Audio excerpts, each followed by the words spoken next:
On October 8th, the Justice Department officials sued Yale for allegedly discriminating and imposing undue and lawful penalties on racially disfavored applicants, including in particular most Asian and white applicants.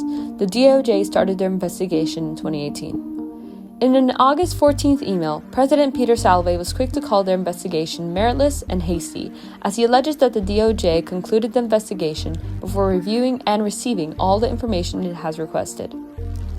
The lawsuit caused an uproar in the university and academic circles around the country.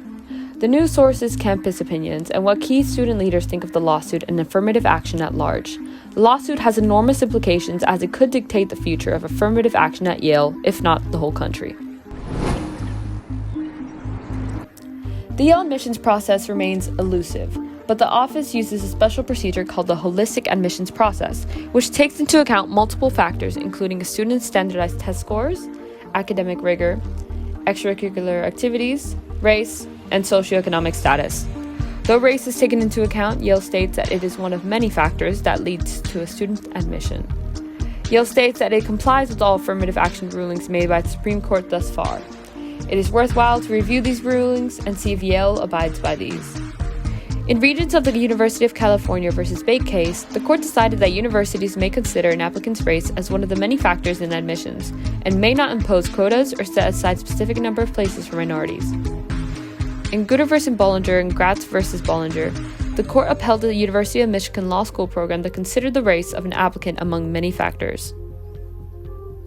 And on October 1st, 2019, the U.S. District Court Judge Allison Burroughs upholds Harvard's admissions process in the Students for Fair Admissions case, ruling that while Harvard's admissions process is not perfect, she would not dismantle a very fine admissions program that passes constitutional muster solely because it could do better.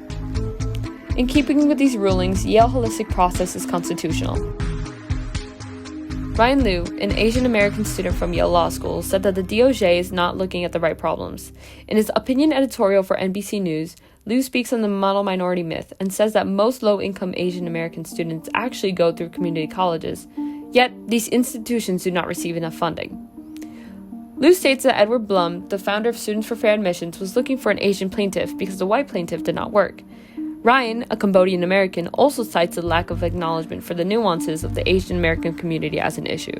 Ryan says that Cambodian Americans are one of the deepest groups in poverty, but are still placed within the Asian American community and typecasted within the model minority myth.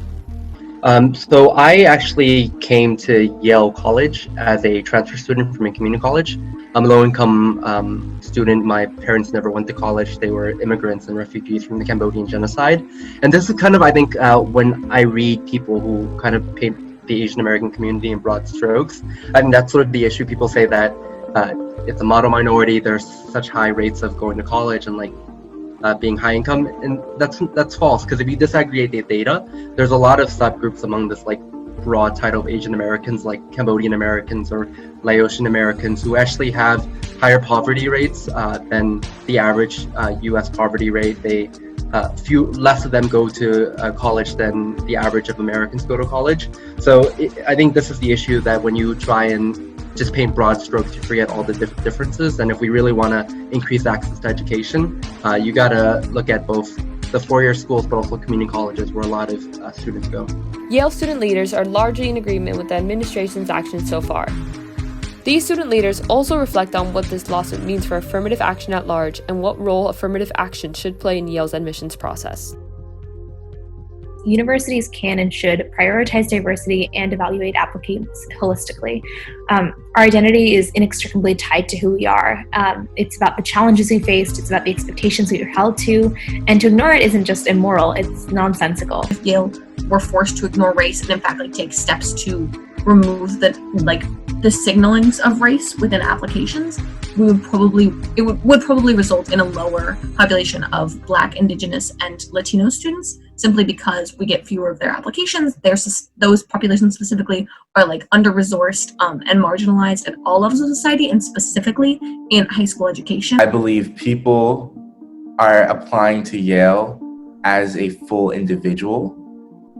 And for a lot of people, myself included, race and ethnicity is something that has defined their life, has something that has brought a lot of, I want to say, good and in some ways barriers to their life, depending on what identity they are a part of. So I mean, obviously everyone, I think most people know about all of the systemic reasons that those students are under-resourced and often underprepared for colleges. And so I think it's pretty clear that in saying you no longer can take race into account, that is not a neutral policy. That is a policy that attacks students of color and specifically BIPOC students.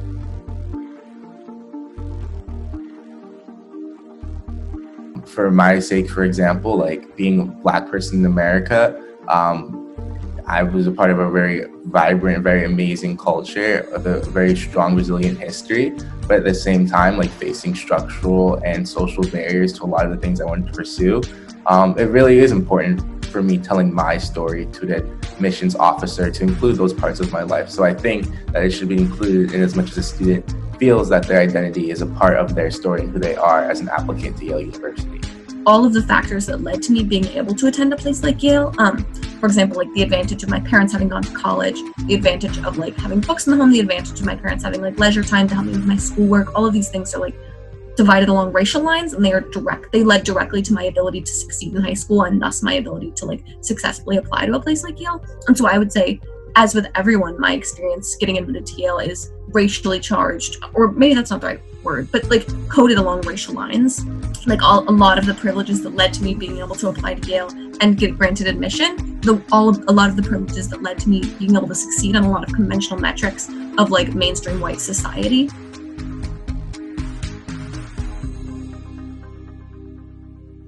Yeah, I mean, I hate being used to undermine admissions practices. I think this is a ridiculous tactic to pit minorities against each other. The thing about affirmative action is,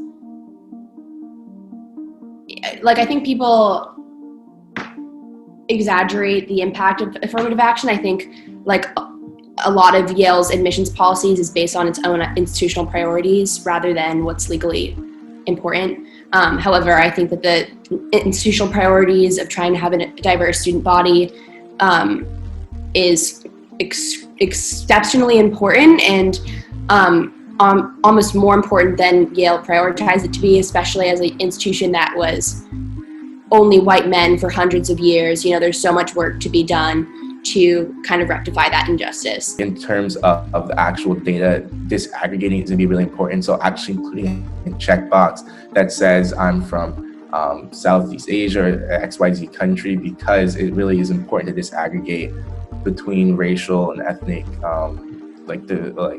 identities, because not all ethnic identities are represented well within a larger racial group. At the same time, I think it's an embarrassment. I think the Department of Justice's investigation and its like subsequent filing is an embarrassment to our country. I think of all of the things that like are leading to dramatic and like violent inequities in our society, it's insane to me that we have a government that has chosen to not only take the side that further marginalizes communities of color, and then to do it like right now, right before an election. I think it's ridiculous. I think it's political. And so I hope that they take no further steps and in fact stop. So yeah, I mean, I think considerations about race and admissions are a really important way of seeing applicants in their whole context, and also creating a space where there's like diversity that is like real, not only just like a diverse community, but like a substantive community where you have not just, you know, one person from each identity just to check a box, but a real representation of different life experiences. So I think having affirmative action or diversity or whatever you want to call it, a lens on subgroups within subgroups, marginalized people within marginalized people, is going to be really important for encouraging more comprehensive diversity at Yale. I think in terms of like the future of affirmative action at Yale, I touched on it already, but Yale needs to do a better job of applying its holistic review process in a way that leads to proportionate representation according to the population of the United States. Our university is disproportionately non-Black, disproportionately non-Indigenous, and disproportionately non-Latino. And I think that leads to a really unwelcoming and hostile environment for students in those communities. I think it abdicates Yale's role and like responsibility to uplift those communities, especially given Yale's legacy of like violence against them. And so I would like to see in the future Yale bring up its numbers of Black students, bring up its numbers of Indigenous students, and bring up its numbers of Latino students.